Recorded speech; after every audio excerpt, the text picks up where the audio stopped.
Assalamualaikum warahmatullahi wabarakatuh. Halo semua, kembali lagi bersama saya Nanda Khairunisa. Di video kali ini kita akan membahas terkait dengan motivasi belajar. Apa saja yang akan dibahas kali ini? Yuk kita cari tahu. Motivasi belajar itu dapat diartikan sebagai dorongan yang membuat seseorang akhirnya mau melakukan sesuatu. Nah, di dalam dunia pendidikan sendiri, teman-teman, motivasi belajar itu sangat penting. Kenapa? Karena dengan adanya motivasi belajar itu akan mempengaruhi semangat belajar para siswanya. Jadi, kalau para siswa ini memiliki motivasi yang baik, motivasi yang bagus, akhirnya mereka akan menjadi rajin belajar, menjadi fokus saat pembelajaran berlangsung, dan itu akhirnya membuat mereka tidak mudah menyerah ketika menghadapi situasi-situasi sulit di dalam proses belajar mereka. Jadi, dengan adanya motivasi belajar ini juga bisa membantu para siswa untuk mereka itu tetap bertahan untuk mencapai tujuan mereka, untuk mencapai cita-cita dan keinginan mereka. Misalnya saat ada tugas yang sulit atau bahkan nilai yang kurang memuaskan, itu akhirnya bisa memotivasi, mendorong para siswa itu untuk akhirnya berusaha untuk memperbaiki hasil belajarnya agar memuaskan.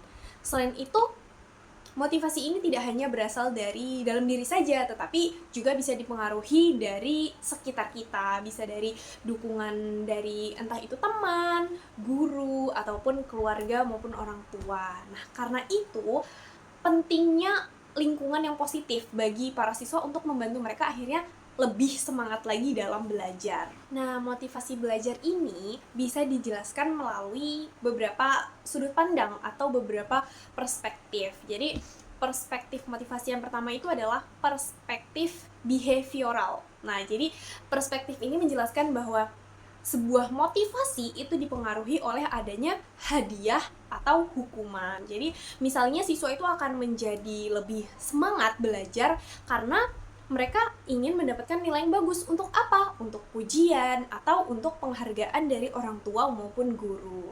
Kemudian terdapat perspektif humanistik. Ya, jadi perspektif humanistik ini yang menekankan bahwa kebutuhan siswa itu harus dipenuhi terlebih dahulu agar proses belajar itu berjalan dengan baik. Nah, jadi dalam perspektif humanistik, seseorang itu harus merasa aman dulu, harus merasa nyaman, dihargai, dan diterima di lingkungan belajarnya. Supaya apa? Supaya akhirnya ia menjadi fokus di dalam belajar. Kemudian perspektif yang selanjutnya ada perspektif kognitif. Nah, jadi dalam perspektif atau pandangan motivasi belajar ini menjelaskan bahwa motivasi juga dipengaruhi oleh pola pikir atau keyakinan siswa terhadap dirinya sendiri. Kemudian ada perspektif sosial. Perspektif motivasi belajar ini menjelaskan bahwa hubungan yang baik terutama antara keluarga, guru, ataupun teman itu bisa mempengaruhi semangat belajar siswa. Jika ia memiliki hubungan atau lingkungan sosial yang positif dan baik, itu akan mempengaruhi semangat belajar mereka.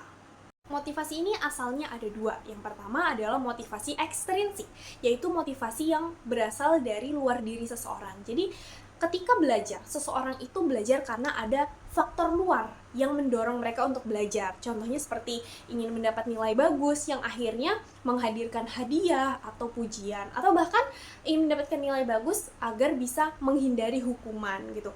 Jadi, motivasi ekstrinsik ini sebenarnya sering kita temui di lingkungan-lingkungan belajar. Misalnya ada siswa yang ingin rajin belajar karena mau masuk ranking kelas atau bahkan hanya ingin mendapatkan pujian dari orang tuanya. Nah, itu termasuk motivasi ekstrinsik atau motivasi yang berasal dari luar. Jadi, walaupun motivasi ekstrinsik ini dapat membantu meningkatkan semangat belajar para siswanya, itu sebaiknya para siswa itu tidak hanya bergantung pada hadiah atau pujian saja, tapi akan lebih baik jika mereka juga memiliki motivasi dari dalam dirinya sendiri agar semangat belajarnya itu bisa tetap bertahan meskipun mereka tidak mendapatkan hadiah ataupun pujian misalnya. Jadi semangat belajar yang dipunyai itu akan bertahan lama. Nah, berbeda dengan motivasi ekstrinsik tadi, motivasi intrinsik itu berasal dari dalam diri seseorang. Jadi, seseorang itu belajar karena memang dia punya ketertarikan, punya rasa suka terhadap misalnya mata pelajaran tersebut, bukan hanya karena hadiah atau pujian. Misalnya ada seorang siswa yang ia suka membaca buku atau bahkan belajar pelajaran matematika yang jarang disukai siswa karena ia merasa itu menarik, dia punya rasa suka terhadap mata pelajaran tersebut. Nah, itu belajar karena atas kesadaran diri dan tanpa disuruh gitu. Jadi motivasi intrinsik ini sangat baik karena bisa membuat siswa itu jadi lebih mandiri dan semangat belajarnya itu bertahan lama. Jadi walaupun mereka menghadapi situasi sulit dalam belajar, mereka akan tetap berusaha. Kenapa? Karena mereka memiliki dorongan-dorongan yang itu berasal dari dalam dirinya sendiri.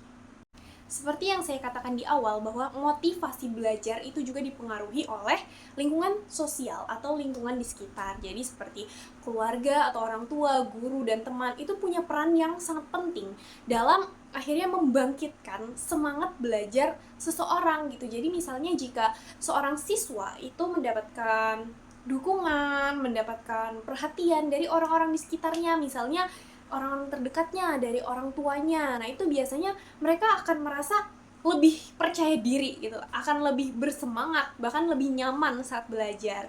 Selain itu juga dari pengajarnya, dari guru itu yang ramah dan mendukung, itu akan membuat siswa akhirnya senang dan nyaman, akhirnya mereka aktif di kelas. Selain dari orang tua dan guru juga dari pertemanan yang positif itu akan membantu seseorang itu lebih semangat dalam belajar karena pentingnya suasana pertemanan atau lingkungan yang baik itu penting untuk membantu meningkatkan motivasi belajar siswa. Jadi mereka merasa aman, merasa nyaman sehingga semangat belajarnya itu menjadi sangat tinggi.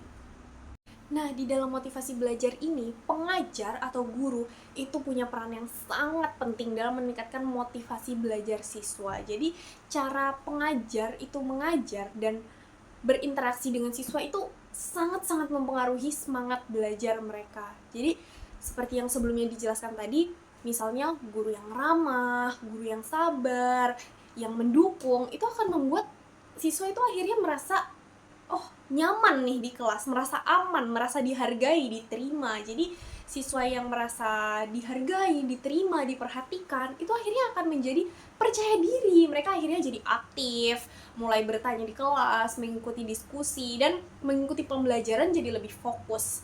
Selain dari gurunya, itu juga metode pembelajaran yang menarik. Itu bisa membantu siswa akhirnya menjadi lebih aktif karena pembelajaran yang tidak membosankan itu membuat jadi lebih aktif. Karena itu guru atau pengajar itu harusnya berperan bukan hanya untuk menyampaikan materi saja, tetapi membantu menciptakan suasana belajar yang menyenangkan. Akhirnya membuat siswa lebih memiliki semangat belajar.